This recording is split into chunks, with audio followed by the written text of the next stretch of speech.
The Dave Hooker Show. A presentation of Off the Hook Sports. Objective insight, expertise, top guests. Available on YouTube, Apple, Spotify, and the Off the Hook Sports app. Download now for free. Also available on offthehooksports.com. I compute and obey. Now to Dave Hooker. Ready. Goodness gracious, there's more news than pollen nowadays. Welcome to the program. He's Caleb Calhoun. I'm Dave Hooker. A ton going on, and we'll cover it all in the program today, including why I have an unpopular opinion on Tennessee's offense and not as high on Tennessee's wide receivers than some other people, but I'm not down on them. Also, we will get to some more rankings as somebody that I respect, Joel Klatt, has Tennessee at number 10, which I believe is a little bit below. But news-wise, the ACC is exploding at this very moment. The Tennessee Vols are called a wildcard team by one big name in the national media, which surprised me a little bit. And Georgia has a date with Lynette Whitehead, who was a Vol in August of last year, for about, I think, 72 hours. But they also pick up the number one quarterback recruit in the land. So should the Vols be worried about Georgia? The easy answer is yes, but I'll tell you why and why Whitehead is not a big concern. All right, Caleb Calhoun, how are you, sir? I'm doing awesome. How are you, Dave? I'm well. It is, like I said, there's a ton of news. And this ACC thing, there are times where if I could just break away for a while and cover something, this would be something that I would want to cover. I think it would be a lot of fun. So we're looking forward to getting to that. I think this is why that you had the commissioner, Greg Sankey, last year be really coy about North Carolina, be coy about a lot of teams and further expansion, because I think he knew that this was going to happen. So first of all, we want to begin the program with a comment from Josh Pate, who you probably know with 247 Sports. He does a show that covers all of college football, does a fantastic job. And Josh Pate has Tennessee as a wild card team. So let's go ahead and get to that, because I find that verbiage to be a little bit odd. I want to go ahead and say welcome to everyone who is on board. Do you want me to go ahead and pull up Josh Pate now, Caleb, and we'll get to why Tennessee is a wild card team. You ready to go? Yep, go ahead and pull them up. They don't have that element of surprise, which we've seen notably a few times in the SEC. We've seen it elsewhere, like Michigan State did this a couple of years ago. They snuck up on everyone. Well, what was their encore? It was terrible. I do not expect a Michigan State 2022 style drop-off for Tennessee this year. They get Bama and Georgia in the back half of the schedule. So even if the worst were to happen, and we watch them against Virginia, which is being played here in Nashville, and they look a little shaky, a little rickety, it's okay, because they... So... There you go. Go ahead. Yeah, what he was saying was that he was talking about how Tennessee caught people by surprise last year, and you can wonder if they would have a drop off like Michigan State, but then he brings up it doesn't look like it because of the schedule and the way the schedule plays out. So, all right, let's get to today's tough question, because the word he uses wild card, and I want to address that. Today's tough question is now. It's brought to you by Andy Mason of AndyMasonRealEstate.com. Today's tough question. Take a side. Take a stand. The Dave Hooker Show. A presentation of offthehooksports.com. Get up on that message board, hit the like and subscribe button if you haven't to this point, and tell me, is Tennessee a wild card team? Brought to you by Andy Mason, AndyMasonRealEstate.com. Andy and his crew have over 40 years of experience. That's right, 40 years of experience in the real estate field. So you got to get a hold of Andy Mason. You will love it. And Andy Mason will save you thousands because he's got the best service and the best prices in the biz. AndyMasonRealEstate.com. A wild card team. Today's tough question, Caleb. I heard Josh Pate's explanation, and I get it. But what do you think about Tennessee being a wild card team? And I want to hear from you on the message board. Let's go. I think with Josh Pate, what he's talking about is there's a lot that we don't know with Tennessee. And so even if there's even if they win a championship this year, which I don't think we're predicting, but if they were, they could still be a wild card to win it. It's the same with Texas A&M from the other side.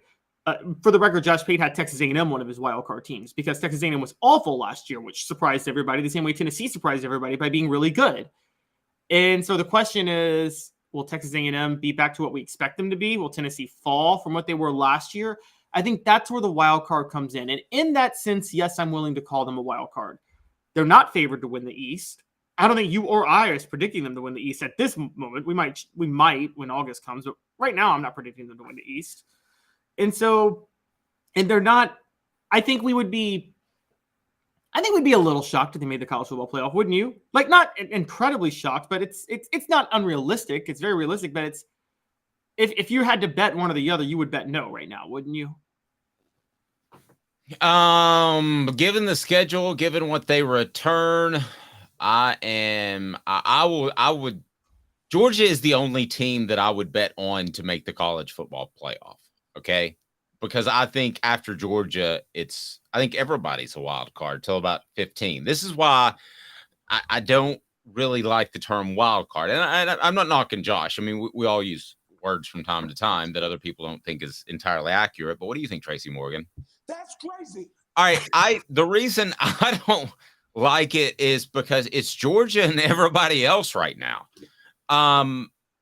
Is Tennessee a wild card? No, I actually think they're one of the more predictable. Travis says, heck no, not a wild card. We may just win the SEC. And he says South Carolina is a wild card, which I think is a great point. Yes, South Carolina is a wild card. They could come out and they could be as good as they were last November. I don't think they will, or they could stumble. But Tennessee's not a wild card to me. Tennessee is actually one of the most predictable teams other than Georgia in the entire nation. And it's not just because I know them better than any other team. I look at the schedule. I know the roster. I know the returners. And I think this team right now is a solid second to Georgia. Could they beat Georgia if things break their way? If the quarterback position at the University of Georgia doesn't work out with Carson Beck? Certainly. I didn't think they were going to beat Alabama last year. They did. I don't think they're going to beat Georgia this year. They might. So wild card to me is kind of the worst possible term I would pick. And I'm not trying to be that guy that criticizes other media because I got a lot of respect for what he does. I just don't see wild card. To me, wild card is just, it ain't wild card. I just, they're more a given than anybody I can think of currently, especially in the SEC. Okay, are they though? I think a lot of people are very... If you throw the Orange Bowl out, and honestly, I lean more towards throwing the Orange Bowl out than I do taking anything of value from it. I don't know how you do. I didn't take that bowl game seriously. I don't think Clemson took it seriously. That both teams were shells of themselves playing in that game. If you throw the Orange Bowl out, you're really concerned about Tennessee football entering the fall because you don't know what to expect from Joe Milton at quarterback. There's still a lot of unknown, and I think that unknown does make them a wild card. I mean, the reason I clipped that part of what Josh Pate was talking about, he went into a whole thing about Tennessee. I encourage you guys all to check him out. Josh Pate does a great job. I love to send shout outs to people when we talk about what they said in the media. He does. And the reason I clipped that is he brings up the schedule, and you're right, the schedule favors Tennessee heavily.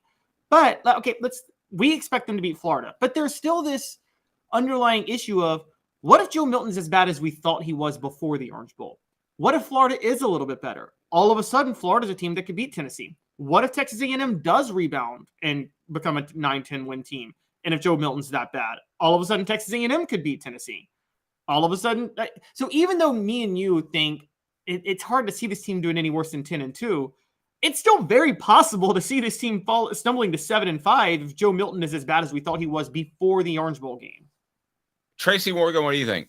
That's crazy. And I don't mean this to be insulting, Caleb, but here's my thinking. I believe Josh Heupel, and anybody that knows me knows that I'm the most critical dude of coaches in the world. I believe in Josh Heupel in that he will play to Joe Milton's strengths. So even if he's not as accurate as Hendon Hooker, you'll have the routes we talked about that he throws a little bit better. And I think that if Joe Milton shows some inaccuracies like he has in the past, and I know that's a concern within the building still. I've talked to people within the program. It's still a little bit of a concern. It's like, hey, you can throw it 90 yards, but what if the dude's at 64 yards? This is what somebody said to me. That's an exact quote. So life would be fast enough to get to the other 26 yards. Sorry. Probably right. So I think that Josh Heupel will find a way to work around that. Because I think you would rather have a quarterback guru in college than a great quarterback. And I think Tennessee has that. Also, some people are giving you a little bit of a hard time for throwing out the Orange Bowl. And then bring up a good point. You can't just throw it out. Yes, you can't. Caleb can do what he wants to. He puts the show together every day. I'm just window dressing. Now, just I like mean, threw out the Sugar Bowl. Go ahead. Just like I threw out the Sugar Bowl for Jamarcus Russell against Notre Dame in 2007. That's what made him a number 1 draft pick, was his Sugar Bowl performance. And I said, throw it out, doesn't matter.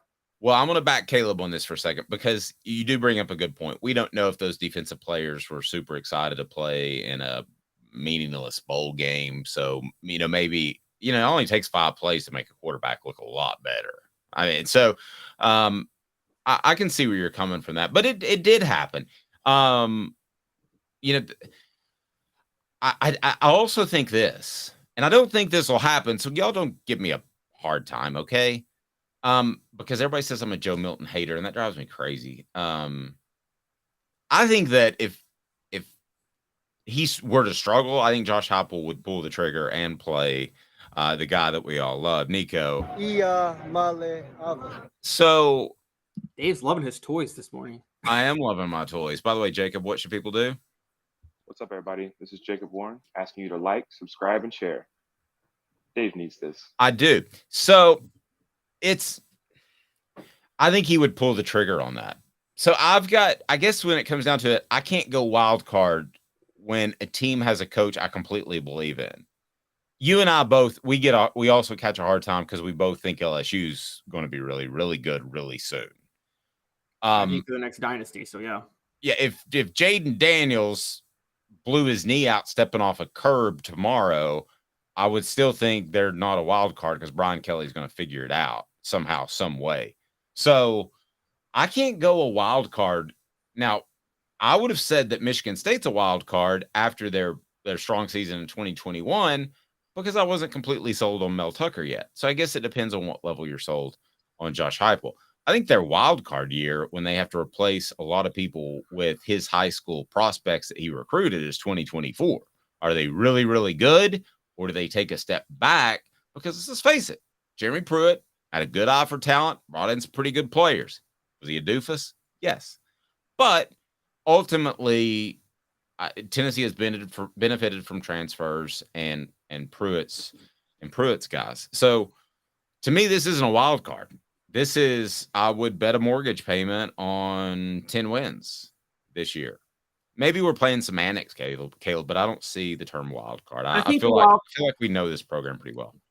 Me and you know, the wild card comes from the fact that, again, we think this is going to happen. Look, I don't want to be too critical of Heupel, but UCF did get worse every year he was head coach there. They went from 12-0 to 10-3 to, what was it, the last year, 6-4, something like that. Now, I don't really count the COVID year. I think that that's an unfair.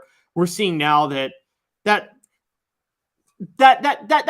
everything should be thrown out from the COVID year, quite honestly. But we did see a little bit of a regression with UCF, and so we have to see what happens with Heupel this year, because this year is going to be a year where we'll get a better idea of 2024, because he is going to have to rely on some guys he recruited this year, not just transfers and Pruitt recruits. I mean, again, we talked about the Squirrel White is a guy he's going to have to rely on this year a lot more. A lot of the offensive line are going to be people that he went after. And so, I mean, it's not fully, this is kind of a test run to a certain degree of something that we didn't see with Heupel at UCF, and we haven't seen it with him at Tennessee yet, which is how good is he at scouting talent at the high school level. And we need to find that out. And this is a preview of that. You're right. 2024, it goes all in, but there's going to be some spots this year where we have to see that. Fair. I think they'll be very good offensively still, and I think the defense will be better. So that, in a nutshell, that's why I don't see wild card. Nevertheless, Georgia picks up Lynette Whitehead. There's a name you hadn't heard in a while, almost a year. He's a preferred walk-on, so it might work out for him. It sounds like the young man has some issues, and I do hope it works out for him because he has ability, but he didn't last 72 hours at Tennessee. But more importantly, if there were any lingering doubts about Georgia and bringing in a top-ranked quarterback, and those doubts would have been justified given that Stetson Bennett did not have elite ability and had to develop throughout his entire time at the University of Georgia. Also, there's going to be this stigma at Georgia that the quarterback's just kind of along for the ride. But what does Kirby Smart do? He goes out and picks up Dylan Raiola, the number 1 ranked prospect in the 2024 class, and a lot of services. Raiola from Pinnacle High School in Phoenix, Arizona, highest ranked quarterback to choose the Bulldogs since Justin Fields did so in October 2017. Fields played 1 season at Georgia before transferring to Ohio State. Now he's a Bear, and Raiola had committed to Ohio State in May 22 and decommitted in December. So does this make Georgia more worrisome or same worrisome? Or I think more. I mean, if they're able to, we've all talked about Mike Bobo as their offensive coordinator. That doesn't blow anybody's skirt up, okay? So if you're able to go out there and get an elite playmaker that can overcome a bit of a bland offense that Mark Richt basically ran while Bobo was there, I think this is scary for the rest of the SEC. What do you think, Caleb? I think it should be, but I think, again, I don't think it is because Mike Bobo's there. And I said this for a while. When Mike Bobo was coaching under Mark Richt, for the most part, Dave, that was Mark Richt's offense, wasn't it? That was more Mark Richt than Mike Bobo. Yes. And yeah. But we know Kirby Smart is going to fully turn the reins over to Mike Bobo. He doesn't really care about offense. He doesn't want to run the offense. And so we saw what Mike Bobo does running offenses at Colorado State. I don't think he's that good of a coach or a coordinator. And pro-style quarterbacks, more than mobile. See, Dylan Raiola is a pure drop-back passer. And here's the truth of the matter. One of the pure drop-back passers require more coaching than dual-threat quarterbacks at the college level. Because you actually have to teach them to read defenses, go through progressions, make sure you call the right plays, have complex routes. Whereas, I mean, I remember watching Frank Beamer and Bobby Bowden for years. When they got mobile quarterbacks, they just threw the ball out and said, hey, get me yards. I mean, Bobby Bowden did that with Charlie Ward. Let's call it what it was. He basically was just, get me yards. I don't care. Do whatever you can do. And Frank Beamer did the same thing with Michael Vick, didn't he?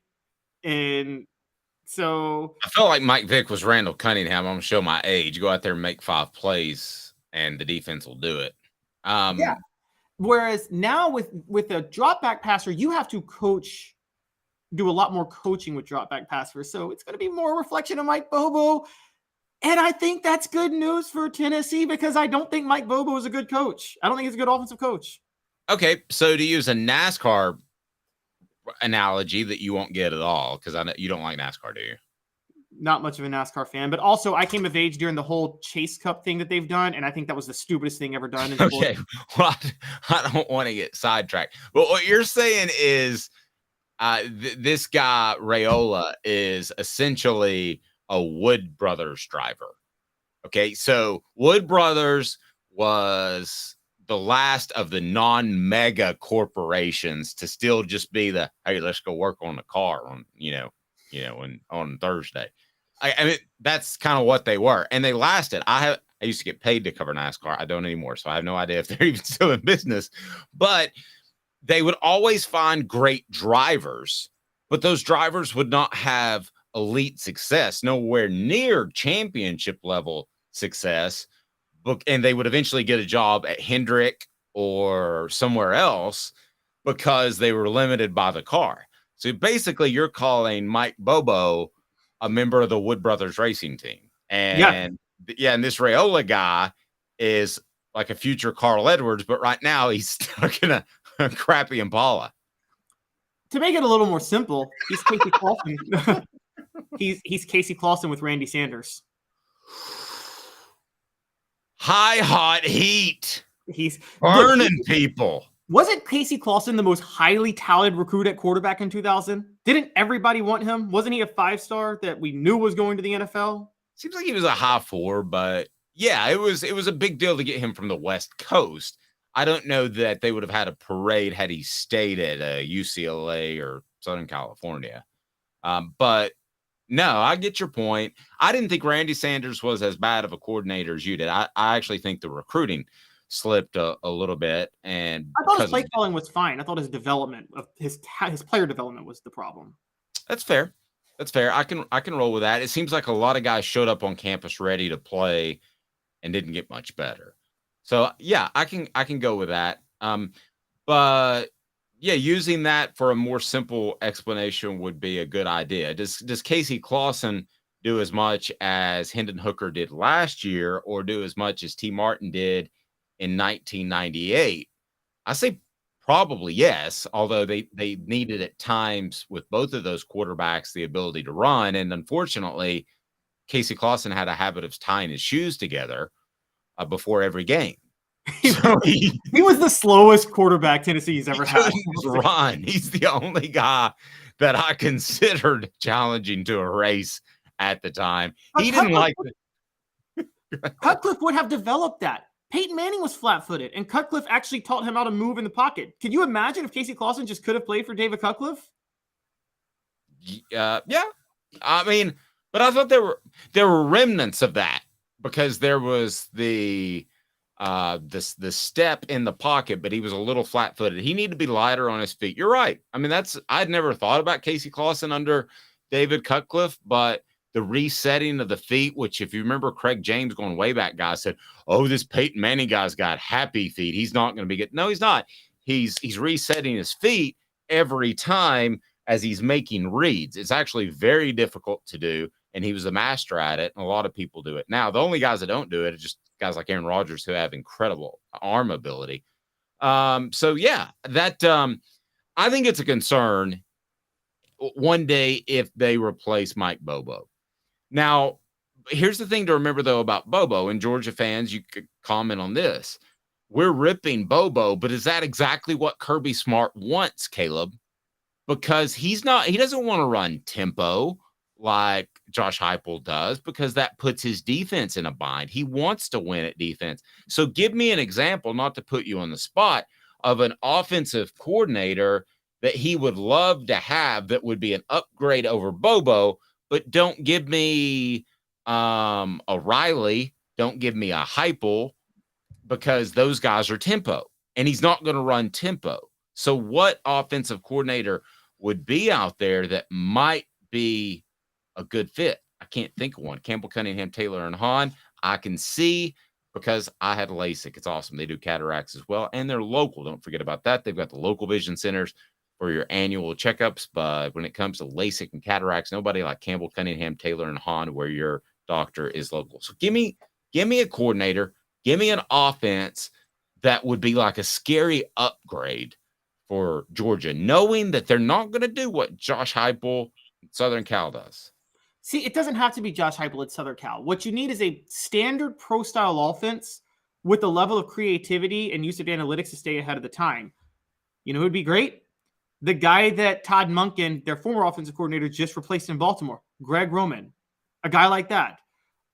Somebody that has a level of creativity that just run a standard ahead of the curve pro-style offense. How many NFL offenses now do you see? They're not what Josh Heupel or Lincoln Riley does, but they're ahead of the curve. Sean McVay, somebody like that. You know what I mean? A young Brian Daboll. Yes. Oh, Brian Daboll. That's a great example. He did a great job at Alabama. Yeah, I agree. Those type of coaches who, yes, they run pro-style offenses, but they're creative. They use analytics and things like that. That's not Mike Bobo. Mike Bobo is another Jim McElwain. Now, Alabama did win 2 national titles with Jim McElwain as offensive coordinator. I can tell you this right now. They would not be able to win a national title with Jim McElwain today as offensive coordinator. I don't think so. He's way too simplistic. Yeah, you just got to find the next Daboll. that can develop that quarterback. And I don't know who that is. I'll ask around. It gives me something to think about. There's a former Tennessee Cuddler who's actually pretty creative as a coach. That Jim Bob Cooter. Yes. He's actually a pretty. I'm surprised he hasn't gotten a job, but I'm surprised he hasn't gotten a more high profile job, but maybe it is that issue that's holding him back. But he has a good hit. Man, that's been 20 years ago too, and he had a DUI as well.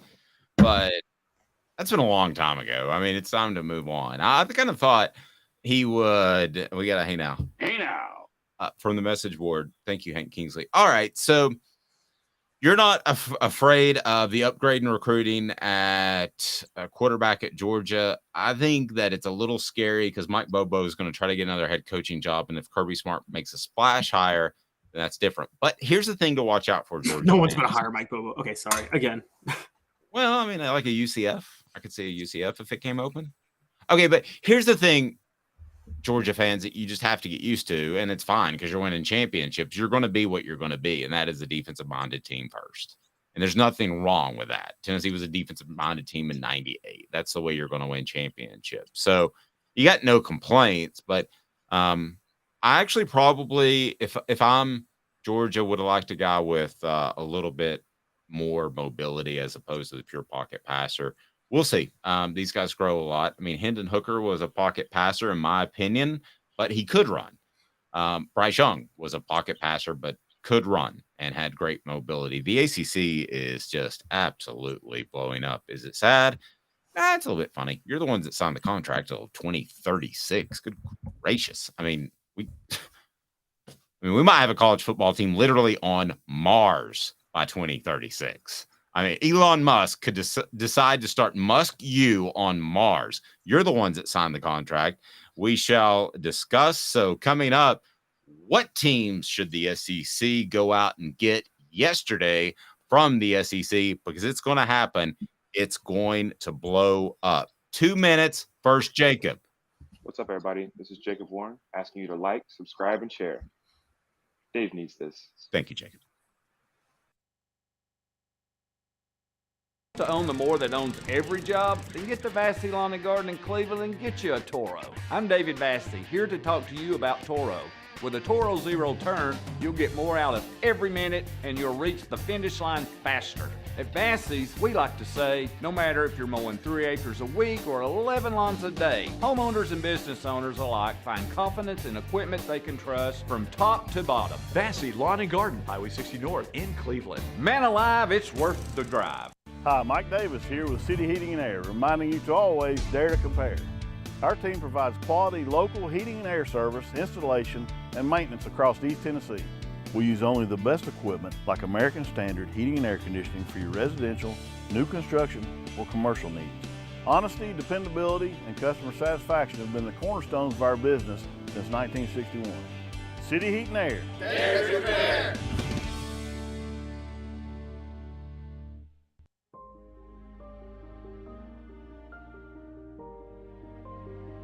Our family has been creating one-of-a-kind pieces of jewelry in West Knoxville since 1986. Each piece is a combination of unique processes that bring your idea to life. Every day in our shop, a truly special item with a story all its own is being manufactured in our facility, bringing the history and family sentiment into a whole new generation of life. We're grateful that you chose us to be Knoxville's best jeweler, a title that we value and respect. Because to me, being a jeweler and owning a jewelry store are not the same thing. I'm Rick Terry, I'm a jeweler, and we want to be your jeweler. Kingston Pike and Campbell Station Road in the heart of Farragut, and downtown on Gay Street right next to the Tennessee Theater.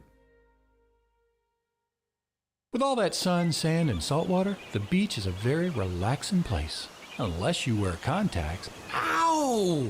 Open your eyes to the best the beach has to offer with LASIK vision correction from Campbell Cunningham Laser Center. Ah. Who's this guy? Hello, wizard. The Dave Hooker Show, a presentation of Off the Hook Sports, YouTube, Apple, Spotify, and the free Off the Hook Sports app. Back to Dave Hooker. Look at our message board throwing high hot heat. Dewey Warren, shout out. Swamp Rat.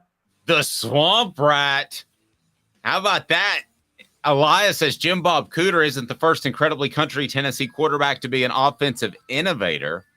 By the way, Jim Bob Cooter has like an incredibly high IQ. I don't know. He got like a perfect score in the ACT. It was a wonder look, wasn't it? I think it was both. Oh, I wow. think he got perfect on the ACT. I think it was 36. Man, I wish my son got 36. I wouldn't be paying so much in bleeping tuition. But anyway, that's my problem. But did you know that Dewey Warren was not one of, but the innovator of the West Coast offense? I love our message board. Actually, he worked under Lavelle Edwards, not just the West Coast, but he actually really he helped develop the run and shoot offense. And here's the great irony of that. The run and shoot offense was the precursor to the fun and gun, which Tennessee could not figure out for the life of them in the 90s. By the way, I remember Lavelle Edwards was doing some speaking engagement, and somebody had told me, well, and Dewey's never bragged about it. I love Dewey. Dewey's never bragged about it, but somebody told me, he invented the West Coast offense. I'm like, bull. That's not true. I thought that was in San Francisco with Bill Walsh in between that coaching staff's visits to strip clubs. Oops. I didn't mean to say that. Yeah, so we had Lavelle Edwards. Okay, sorry. Speaking of tempo, but so we had Lavelle Edwards on because he was doing a speaking engagement in Knoxville. And I said, I'm just going to flat out ask you, did Dewey Warren invent the West Coast offense? He goes, absolutely. He said he was the one. And he answered it so quick and so succinctly, so authoritatively that I had trouble with a follow-up question. But yeah, he invented it. We need to have him on sometime. We need to do a Where Are They Now? That would be cool. Yeah, go ahead, and if you don't mind, fill out give me some names you want to Where Are They Now, other than the Celebrate 98 series. So the word is, I haven't heard back yet, but I think a guy that played for the Jets is going to be our next guest on our Celebrate 98 series. Do you want to guess who that would be? I'm pretty sure I know a guy who was a Pro Bowler for the Jets who had a blow up with Rex Ryan towards the end of his tenure there, and didn't he have a pretty big touchdown against Auburn? Yes, it rhymes with Ryan Bellis. Yes. Did they have a disagreement, him and Buddy Ryan, over Rex Ryan? Rex Ryan. Yes. Rex Ryan thought he was a traitor for signing with New England in his free agent. See, I thought it was Rex Ryan didn't appreciate the fact that Sean Ellis didn't have same love for feet that Rex Ryan had. You've seen that video, haven't you? I did not. Needless to say, there won't be a tattoo of Rex Ryan of Sean Ellis with Mark Sanchez on Rex Ryan's shoulder. Well, I think Rex Ryan has a tattoo of his wife's feet somewhere on his body. Oh, does he have like that type of fetish? There's a video of it. Yeah, it's disturbing. Oh, those are great feet, baby. Oh, God. I'm not kidding. Google it when we're done. All right. The ACC is imploding. And by imploding, I mean super, super duper imploding. So they get together at some point a couple of years ago, and they're like, I got this idea. Nothing's going to change in college football. It's always going to be the same old Big Ten. It's always going to be the same old Pac-12. It's always going to be the same old SEC. So here's what we need to do. Here's my idea for you. Let's sign a contract for 30 years. 30 years. 20 to be fair, but yes. 20 to be fair, but it feels like 30. It feels like 50. And let's make the buyout so immense that you can never, ever get out. So really, it's a bad deal on both sides because the teams can't get out. And now the ACC is essentially going to implode because they're colluding together to make it implode. So who's left? It's like if you and I took over the police department, who's left to give us a speeding ticket? Nobody. Okay, so tell me what's happening. By the way, for those that don't like speeding tickets, use the Waze app. You heard it here first. That's just a free recommendation. This portion of the program brought to you by Bassey Lawn and Garden. Man alive, it's worth the drive. Bassey Lawn and Garden, industrial and commercial mowers. Buying power saves you money, whether you're in Nashville, Knoxville, Chattanooga, Cleveland, Tennessee. Bassey Lawn and Garden, man alive, it's worth the drive. So give me the latest on the ACC deal and give everybody the latest, because this thing's going to implode. And if I'm Greg Sankey, I'm sitting back and I'm ready to pick a team. There are reasons it's happening now too, and it's not just because it's a downtime in the schedule. It's because you're going to have all these guys meeting at spring meetings, and you're going to have all these guys meeting at SEC media days where the coaches and stuff. And I'm just telling you, don't be surprised if the SEC expands like before this year. It won't go into effect for a couple years, but don't be surprised. Tell me what's happening. Tell everybody what's happening. Well, buckle up for this arms race, guys, because this is the first time. So for a couple bit of history points. First, the SEC versus the Big Ten. Dave, as you know, the SEC and the Big Ten, because they're so geographically different, they've never really fought over teams. The only team that you could say could have been in either conference was Missouri, right? But no one was fighting over Missouri. And it was the dumbest pickup that makes no sense in the history. That's the one time where I felt like the SEC dove into let's get a television market, which has been the Big Ten business model.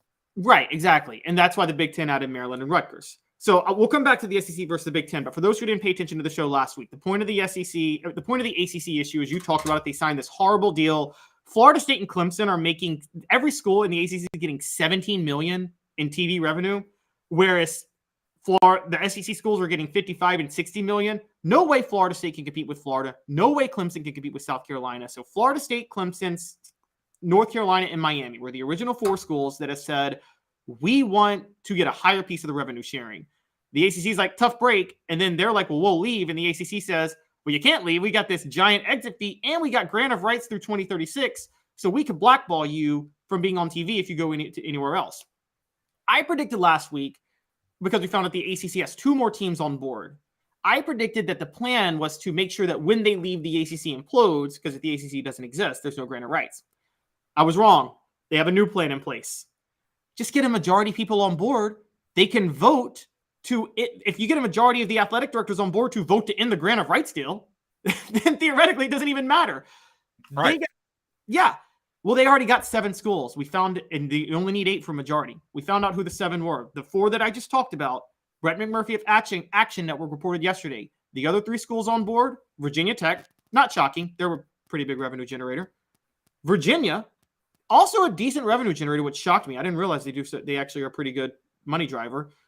And NC State. Guys, they need 1 more school, and they can vote to end the grant of rights deal and end the exit fee, and the ACC's over. Here's what happens at that point. The Big Ten and the SEC, for the first time, are going to be locked in a bloodthirsty battle for schools. So what's going to happen is I'm going to tell you the first part. I'm going to tell you how each conference tries to add teams. The Big Ten, Dave, as you know, has the AAU requirement. You got to be an AAU member school academically to be able to join the Big Ten. That's their requirement right now. The only exception they would make for that is Notre Dame, but Notre Dame is basically AAU quality. Because they don't have a medical school, they can't be invited into AAU. Hey, I got to take a quick time out. I don't know what that means. What does AAU mean? So AAU is, let me see what it stands for. AAU. I thought that was the basketball circuit. Association of American Universities, which is this collection of elite universities that you have to invite schools in. These are what you call public Ivies. Okay.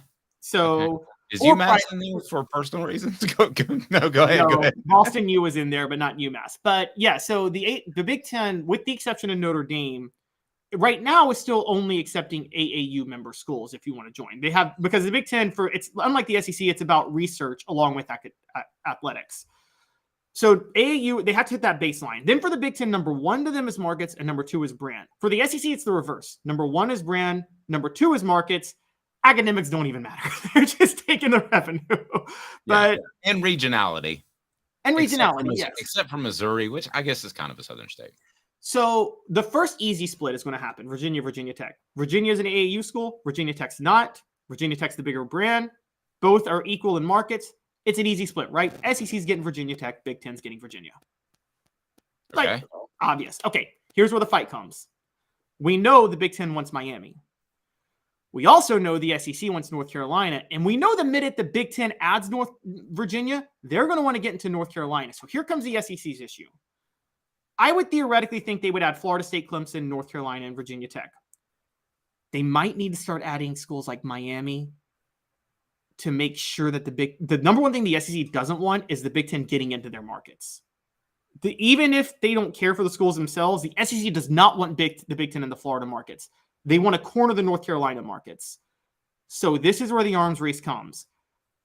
Is the SEC just going to take all these schools, or are they going to take the schools they want? Because it's the SEC might be trying to keep the Big Ten out. And here's the other question. Even if they're trying to take all the schools, will the SEC outbid the Big Ten for North Carolina? North Carolina is an AAU school, so they got the academics. And the Big Ten has a TV deal worth twice as much. They have more to offer North Carolina right now. And so, okay, here's what I want to do. So I want to go through the ACC schools that are making the push. So we've got the 7 and a new game show that's sweeping the nation. It's called Doc or Not. So if Doc Holliday says that it's okay, then the SEC should take them. You're looking at me like I'm insane, Caleb. So if Doc Holliday says it's okay from Tombstone, and he was actually a real person, but from the movie Tombstone, if he says it's okay, then I think that they should take them, and then we'll get your thoughts. So there are no restrictions. We're going to say whether it's a good fit or not. So I don't want to get into the conversation of, well, that would be 28 teams, Dave. Well, yeah, Dave's a dreamer. Dave believes. And so it's Doc or Not. So here we go. So you give me the ACC school, and I'm going to Doc or Not it. So let's go through the 7, and I'm going to tell you whether or not I would take them into the SEC if I'm Commissioner Dave Sankey. All right, I'm going to go north to south. You mean Greg Sankey, by the way, not Dave Sankey. No, I was referring to me. Oh, okay. You making a joke? Okay. Or Greg Hooker. Either one. All right, Virginia. Why don't you shut the hell up? I don't want Virginia. I'm with nothing you. For me. I'm with you largely because of the next school, Virginia Tech. I'm your Huckleberry. Love Virginia Tech. I think that would be a great SEC fit. That's a natural rival, Tennessee, Virginia Tech, isn't it? It's like, okay, so even without the bastardized game they had right. Bristol Motor Speedway, where you couldn't see the game because it was 5 miles away. Go ahead. North Carolina. I'm your Huckleberry. Taking it. All right, here's my question. Hypothetically, North Carolina joins the Big Ten. NC State. Why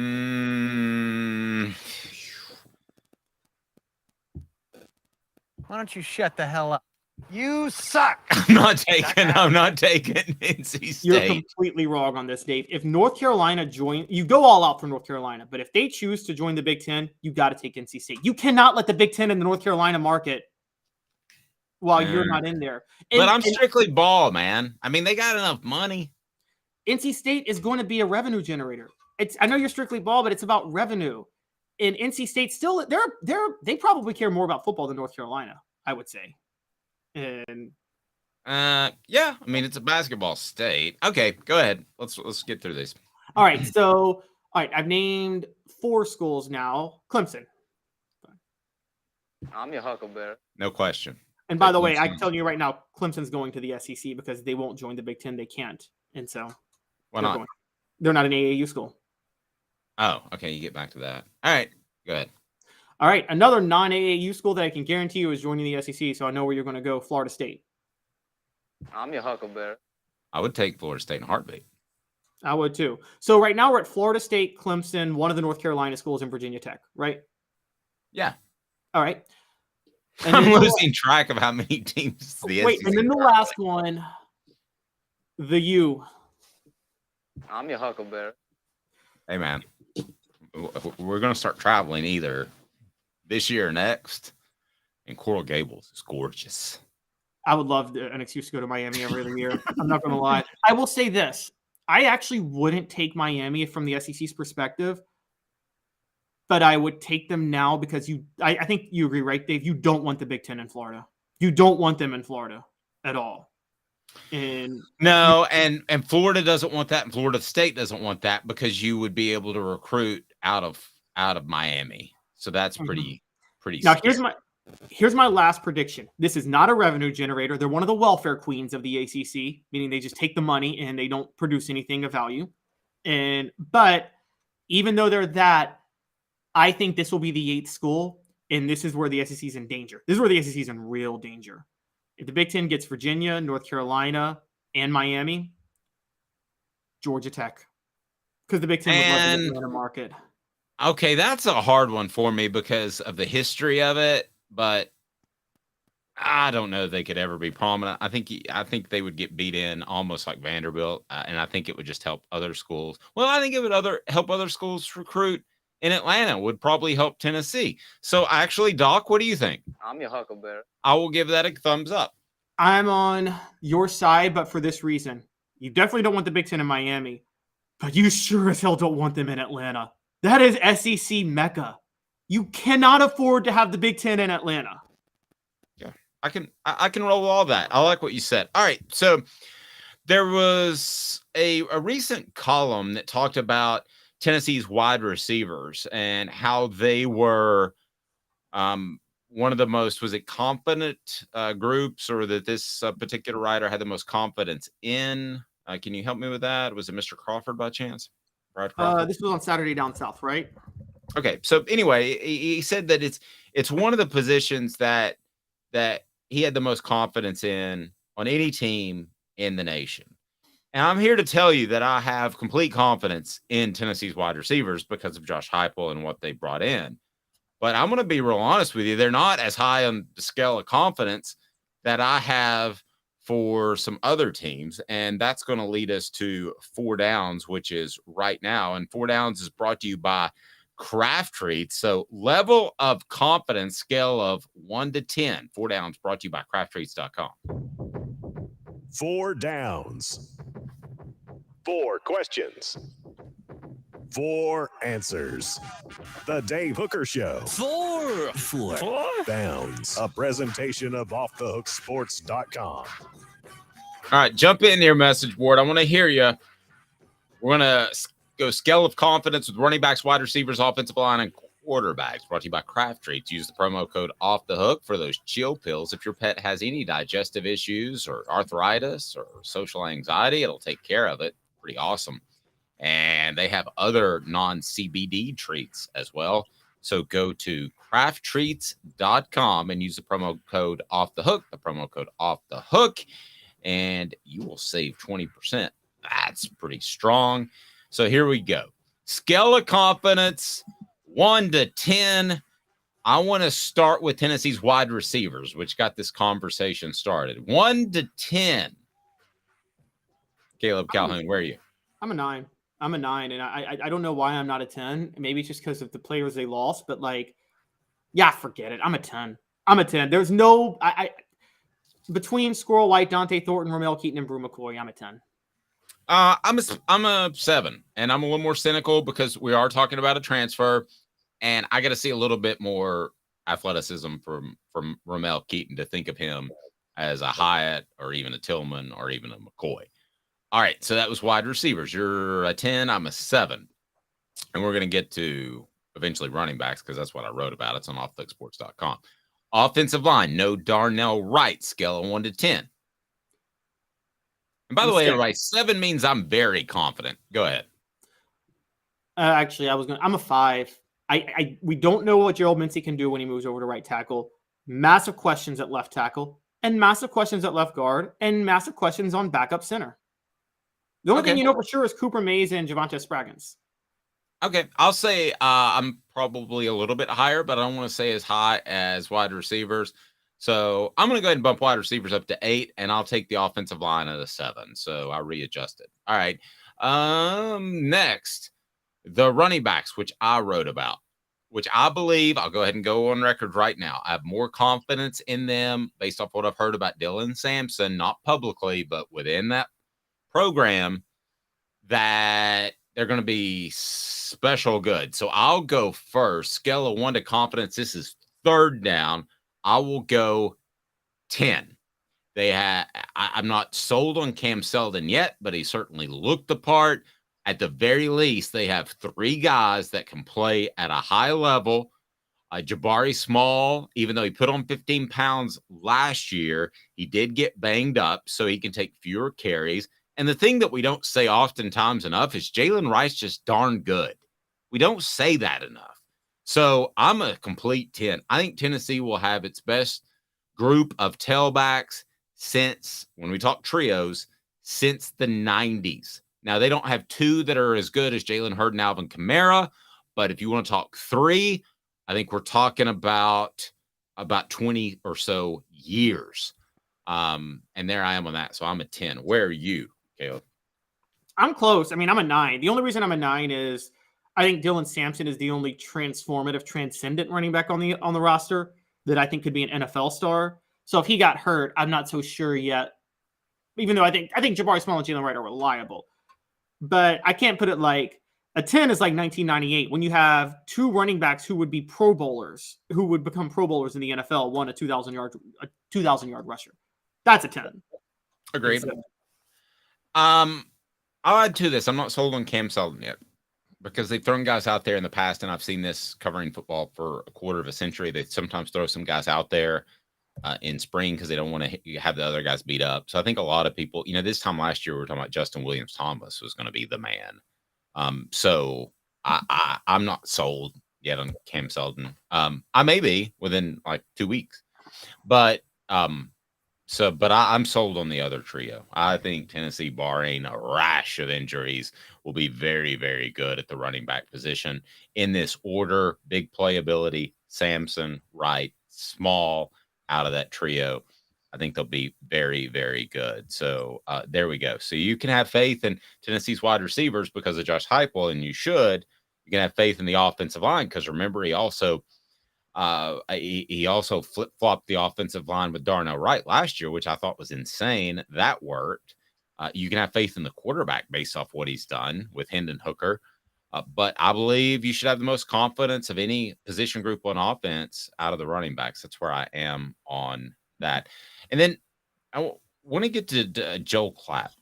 His thoughts on Tennessee, and a lot of these lists are going to come out, and we're going to do some of these, but it's fodder to talk about, and we're going to have our own list.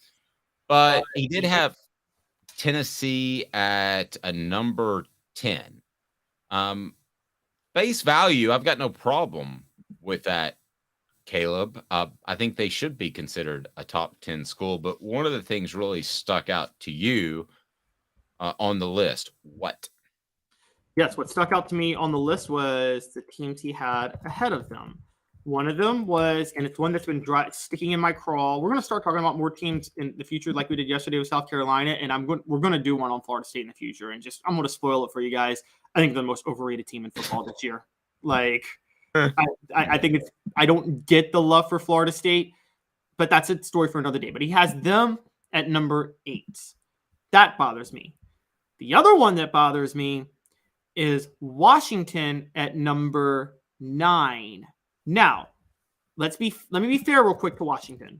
They do have, I think they have Michael Penix Jr. back at quarterback, and this guy is a very highly touted guy. Just so you guys, in case you guys forgot, he was committed to Butch Jones with Adrian Martinez in 2018. Michael Penix, Adrian Martinez, Butch Jones. Butch Jones was still getting recruits. He just could not coach him to save his life. He needs to get committed to a new hairstylist. Yes. Oh my gosh. It's like straight out of like 1983, right? I mean, you make a lot of money and you got an $8 haircut, for goodness sake. Go ahead. So that bothered me. Washington, yes, they finished the year strong. I mean, they won 7 straight to end the year. They beat Oregon on the road. They beat Oregon State at home. But I mean, come on. Are we really putting Washington ahead of Tennessee? But one of the things, their selling points was beating Michigan State last year, who was number 11 at the time. Well, they weren't the number 11 ranked team. We found out towards the end of the year. And so I think, again, the Oregon win is what they're coasting off of. And Oregon, in case we forgot, lost 49-3 to Georgia to open the year. So I got a problem with Washington being ahead of Tennessee. And I got a problem with FSU being ahead of Tennessee. I will agree on both of those. I don't think either one of those teams should be ahead of Tennessee. To me, they feel a little bit like Tennessee last year, in that people are trying to get on board with a couple of programs that might be on the rise, because I think a lot of people missed on Tennessee last year. So it feels like people are trying to do that. I don't understand completely all the love of Florida State that's going around. And I would like to be proven wrong, actually, because I think a lot like Tennessee, I think college football is better when Florida State is good. You can't get any better than great integrity and 50 years of service. That's City Heating and Air Conditioning, cityheatandair.com. And you may not need a new HVAC unit when those temperatures soar and yours isn't working. You just may need a new part or some more coolant. They'll take care of you. So that's City Heating and Air Conditioning, cityheatandair.com.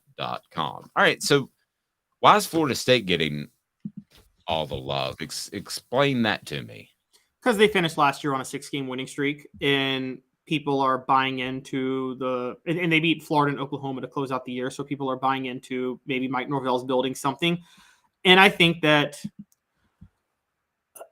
if there is one team that I think has, and I think Bobby Bowden, to his credit, by how great he was with the media and how open he was for decades, rest in peace, and how much of a just awesome guy he was, bought Florida. I don't think any program got more goodwill bought for them than Florida State. They got more goodwill than Notre Dame. I think people try to will Florida State to be good. So Florida State goes 10-3 last year, doesn't beat one team in the top 25. They lose 3 straight, all to the only 3 top 25 teams they played. But I think a lot of sports writers have a nostalgia for, I mean, who was there a better interview in the nation than Bobby Bowden? And I think there's nostalgia for just how good of a guy he was. So there's been a bias to them for years. But I've sports media. I mean, these are the same sports writers, by the way, that gave Florida State the national championship in 1993, even though they and Notre Dame both had one loss and Notre Dame beat Florida State. Well, I mean, you may be onto something with the love for Bobby Bowden. I interviewed him when he won. I think he won an award at Tennessee, and yeah, I mean, he was cool to deal with, but I mean, that's been a long time ago. I mean, how many sports writers are still in sports writing that interview Bobby Bowden? I mean, that's turning into a long time ago. When I look at that Florida State thing, and the final wins, which is what I was trying to lead you into. Let's remember, they beat Georgia Tech. Yippee. They beat Miami. Slightly bigger yippee, I guess. They beat Syracuse. You realize these are terrible teams last year. Yeah, that's not even a yippee, that's a yip. And they beat Louisiana. That's a yip. They beat Florida, who was stumbling from day one. Who lost to Vanderbilt the week before. Yeah. And they just beat them by 7, if I recall correctly. And then they beat Oklahoma, who was not a very good football team in a year of transition. And they beat him by 3. Yeah, I don't get the love there. And I mean, if that's trying to get ahead of the curve, I'm missing something. No, I agree. And everybody's so high on them. And guys, let's not forget, until last year, Mike Norvell was on the hot seat. He went 3-6 in 2020, and he went 5-7 in 2021. This is Will Muschamp at South Carolina after 2017, when South Carolina went 9-4 because the SEC East was so garbage that year. And I think that we're seeing a lot of similar love happening for Mike Norvell. I think Florida State is going to be one of those teams that they're building them up, and there's going to be a shock at how bad they are. I mean, and since I've been following college football, the reason I brought that up, I've just never seen a team getting more love than Florida State unjustly over the years. And I mean, that's interesting. Okay. My natural comeback is Notre Dame. I used to believe Notre Dame, and Notre Dame's right there, but I can't get past 1993. If Notre Dame got more love, how did Florida State get awarded the national championship over Notre Dame when Notre Dame beat Florida State and they both finished with 1 loss? Okay, well, help me with this. Did they win the coaches or did they win the AP? Both. Florida State won both. Oh, well, that doesn't make any sense. Yeah. What happened was, it was that Florida State Notre Dame 1 versus 2 game of the century, right? Notre Dame beats Florida State.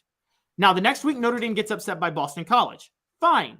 But they should stay ahead of Florida State because both teams have one loss, and Notre Dame beat Florida State. And then Florida State gets to play Nebraska for the national title in the Bowl Coalition, I think is what it was called back then. And Florida State wins.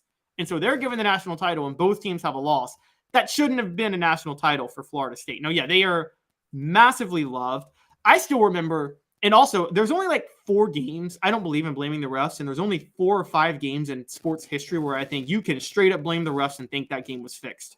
2003 Florida State is one of those games when Florida State beat Florida. I will go to my grave thinking that game was fixed for Florida State.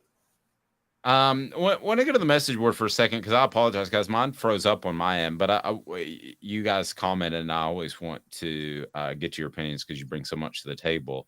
So Travis, for instance, said offensive line 7, running backs 8. Going back to our conversation earlier, wide receiver 10. So offense 8.3. He really broke it down as far as confidence level. And then we had D, who brought up a really, really good point. Where's Gerald Riggs Jr. and Cedric Houston? I would take those 2 over any 2 that Tennessee had, but I would take if you're talking about a trio, I think you have to go further back. I covered that team, and I can't remember who the third tailback was. Was it Corey Larkin, Derek Tinsley, Jabari Davis, right? Was it Jabari? Might have been Jabari. Well, I mean, I got a lot of respect for Jabari's, but like I remember he started a few times in place of Cedric Houston in 2003 and 2002 and was nowhere near as good as Cedric Houston. He was a guy who in non-contact drills, you really thought he was the next Herschel Walker or Bo Jackson. In contact drills, like walkthroughs on Friday, and he comes busting through line. You're like, holy gravy. Just hand him the Heisman right now because he was huge and fast and explosive.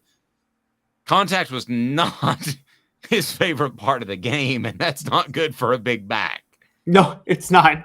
That's not the best thing, but great point, D. And Travis is me. Notre Dame gets more love than anybody else. Come on, Caleb. Okay, but then how did they give that championship to Florida State? Wait, but how did they give that title to Florida State over Notre Dame? Well, I don't know. You've actually gone back further than when Who would you have voted for in 1993, Dave? If Florida State lost to Notre Dame, both teams finished with 1 loss, and you got to pick a national title, who are you giving it to? Aren't you making head-to-head the tiebreaker? Well, yeah. But this is another bad one. I got Florida State and Alabama ahead of Notre Dame. Alabama, guys, 1977, loses to USC. Both teams finished with a loss. Alabama gets voted ranked number 1 at the end of the year, not USC. Wait. Notre Dame has made like 3 college football playoffs because they're Notre Dame, and they go in there and they just get hammered. Okay, Florida State has made 1 and also got hammered and didn't belong in that college football playoff. Okay, this may be our first big disagreement. I think it's Notre Dame gets more love than everybody else, and then there's a second level. But I've got data on my side. There's literally evidence of Florida of when it comes to Notre Dame's in the top 3. Florida State's number 1. They have the most undeserved national title in history. It's true, but I do have. Bobby Bowden should only have 1 national title to his resume, not 2. But I do have the drop board on my side, and what does the drop board say? You suck. I don't mean that. No, that's fair. I'd never looked at it like that. Now, I will say above all of them, until 2011, the most annoyingly loved person in the history of college football was Joe Paterno. And it always made me want to vomit before the scandal happened. So you think Bobby Bowden got an unfair break at times because he was a good dude? Good, very strong faith Christian guy. You think a lot of people related to that? It wasn't even a strong faith Christian. It was that the media loved. He was so good. He was such a good interview and honest. Same with Steve Spurrier, by the way. I mean, that you saw that with Spurrier. I think one of the things that hurt Tennessee when there was the whole ESPN hates Tennessee in the 90s, I think part of it was a lot of media members preferred Johnny Majors as an interview to Philip Fulmer. Because let's be honest, who would you rather interview, Dave? Who's a better interview? Johnny Majors. Especially if you show up with a bottle of whiskey. Exactly. Also on the website, would Johnny Majors, whose estate is up for sale, would he have won a national title had Philip Fulmer not replaced him? I explained why I think not, and we may get into that tomorrow. But the one guy, I do think the faith part, because we're predominantly Christian country, I think the faith part played into it maybe more than you. And the reason I say that is his protege, Mark Richt, got a lot of passes at Georgia when it was obvious they weren't on the level of the other teams to compete for a championship. They had 1 year where they were like a play away from being in the national championship game. So I think that plays into it somewhat, but you're right. Great interview, affable. He's accessible. And Travis says, dadgummit. That's what he always said. But he was accessible. Why? Because he called it a day at 6 p.m. And I think a lot of people were able to interview him because of that. I mean, he didn't think that ball had to be 16 hours a day, which 90% of the coaches do. So a lot of just things I'm throwing out there about Bobby Bowden. But yeah, if you want to talk about coaches that got a pass for longer than they should have, it's definitely Mark Richt at Georgia, right? Yes, I think Mark Richt had such an early splash at Georgia. Remember, he won an SEC title his second year, and that was Georgia's first SEC title since 1980 at the time, or 1981 or something like that. And then he won another one in 2005. So I think Mark Richt made an early splash, and there was this idea of, oh, he's finally going to get over the hump at some point, and just never materialized. I think part of that was, by the way, to be fair to Georgia, they had Notre Dame standards in the SEC at the time. They had really high standards for their athletes and their players that you weren't going to be able to compete in the SEC. And they finally just said, forget it, we're throwing all that aside, and we're going to go just try to win a national title now. And I think that's where Kirby Smart has it a little easier than Rick did. Great stuff. Thanks for watching the show. We're live each and every weekday at 10 a.m. Don't do what I say when it comes to subscribing and like. Do what Jacob says. What's up, everybody? This is Jacob Warren asking you to like, subscribe, and share. Dave needs this. He's Caleb Calhoun. I'm Dave Hooker. This has been a